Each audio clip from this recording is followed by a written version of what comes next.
Hi everyone, I made a video last night called a brief character creation walkthrough on Numenera. I realized a lot of that video might not make sense if you don't know how to play the game, so hopefully I'll be able to go ahead and simplify how to play this game for y'all. Numenera is very easy and straightforward to understand. It's really not hard. Everything you do is determined by a d20. If you've never seen a d20 before, it is a 20-sided die labeled 1 through 20.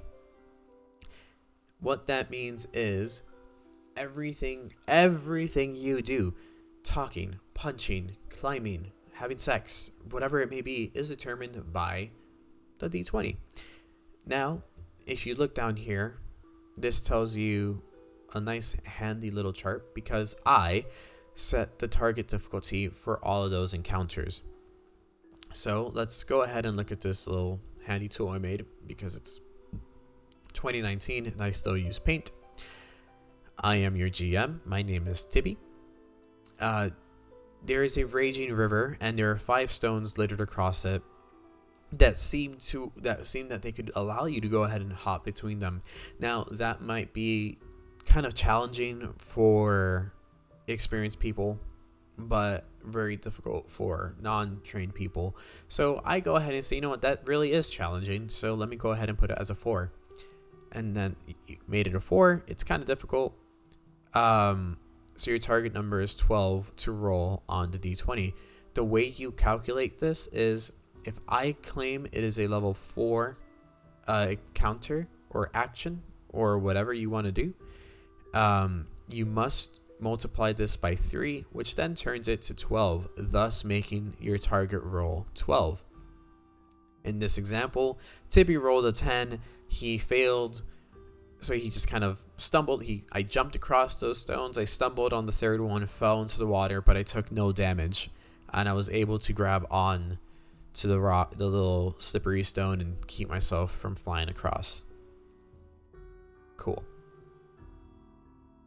And that's it. That example can be applied to everything.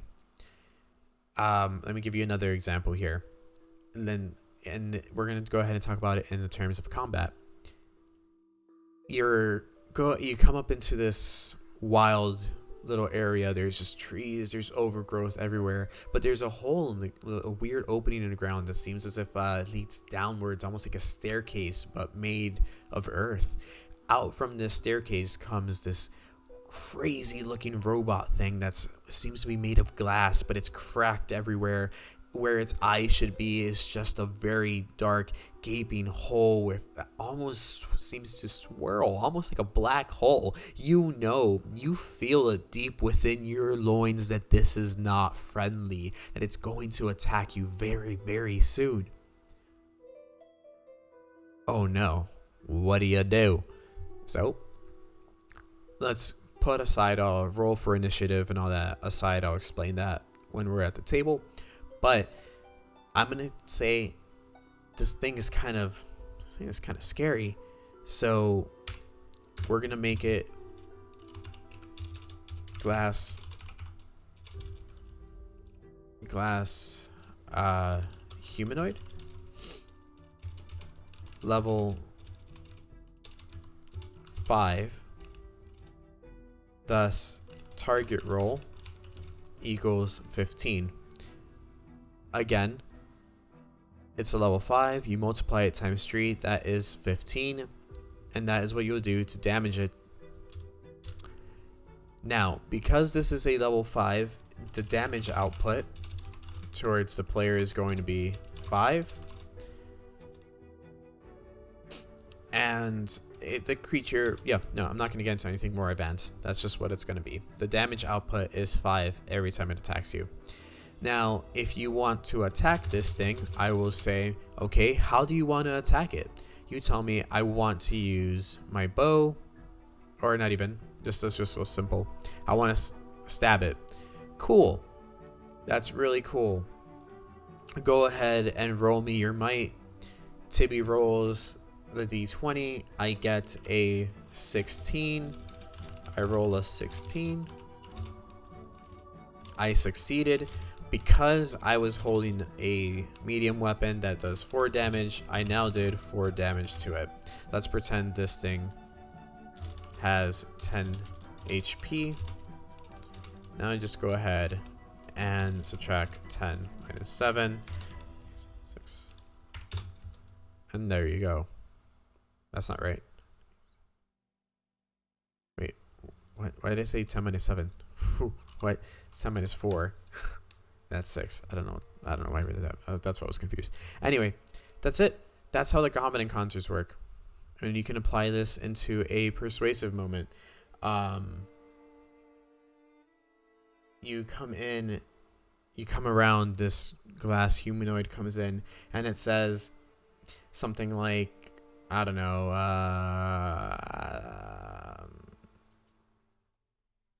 how dare you come into my area? Who summons me? And you tell it, I don't know, I was just coming around and you just happened to I don't believe you. Well, believe me. So you say, I tell you, all right, well, to persuade this thing, you need to roll a target 15 because it's still level 5.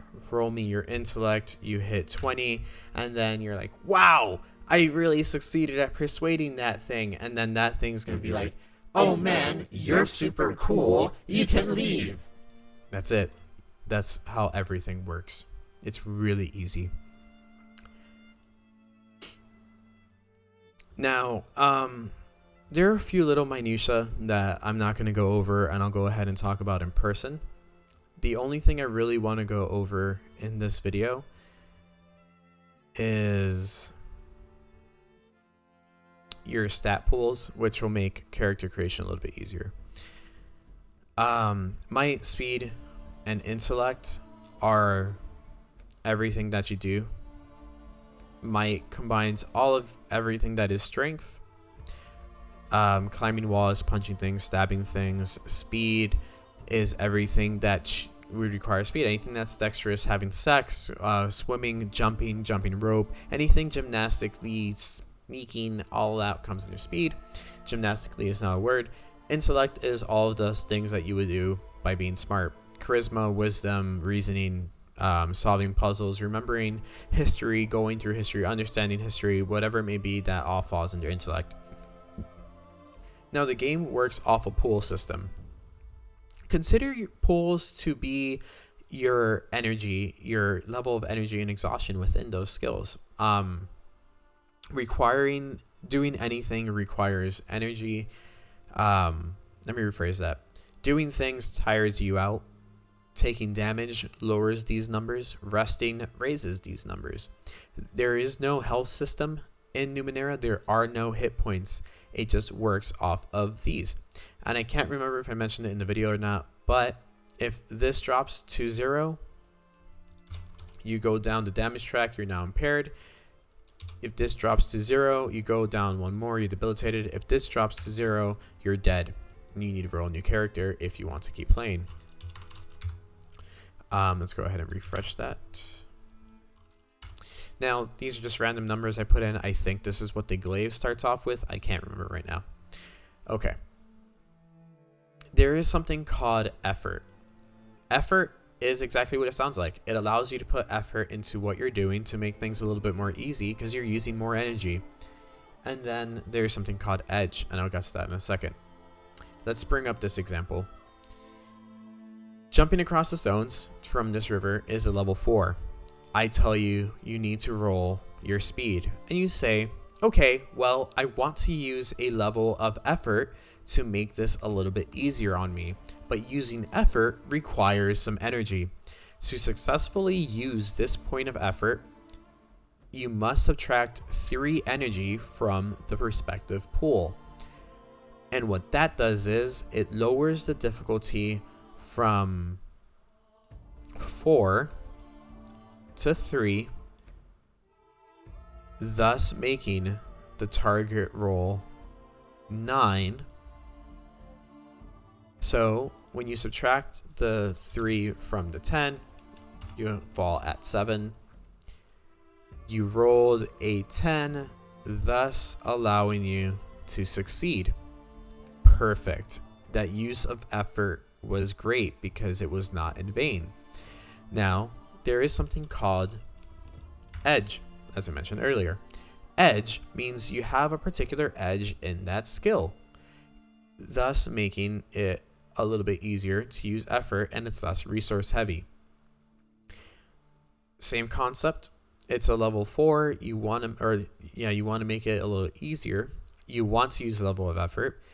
So you say, all right, well, I need to subtract 3, but I have 1 edge. Thus, I subtract only 2, which now makes you only lose 2 points in your pool, makes it an 8.